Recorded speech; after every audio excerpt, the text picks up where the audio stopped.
கோவிலுக்கு சென்று வீட்டிற்கு வந்த பிறகு செய்யக்கூடாத தவறுகள் என்ன தெரியுமா? சில காரியங்களை நாம் கோவிலுக்கு சென்று வந்த பிறகு செய்தால் நாம் கோவிலுக்கு சென்று வந்த பலன்களே இல்லாமல் கூட ஆகிவிடும்.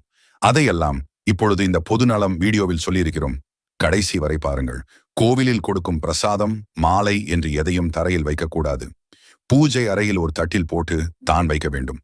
கோவிலில் கொடுக்கும் பூக்கள், மாலைகளை யார் காலிலும் படாத வகையில் தான் வைக்க வேண்டும். அது காய்ந்த பின் மாட்டுக்கு கொடுத்து விடலாம். மாடு இல்லாதவர்கள் அதை உங்கள் வீடு செடிகளிலோ இல்லை ஓடும் தண்ணீரிலையோ விட்டுவிடலாம். கோவிலில் நமக்கு என்று கொடுக்கும் பிரசாதத்தை பிறருக்கு கொடுக்கக்கூடாது. விபூதி, சந்தனம், குங்குமம் போன்றவற்றை தாராளமாக பிறருக்கு தரலாம்.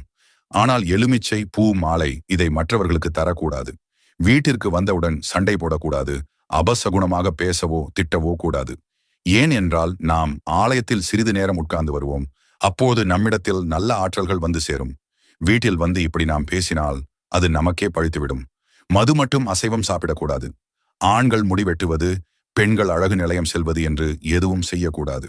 இதுபோல் நிறைய ஆன்மீக தகவல்களை பெற எங்கள் பொதுநலம் சேனலை சப்ஸ்கிரைப் அண்ட் லைக் செய்து கொள்ளுங்கள்.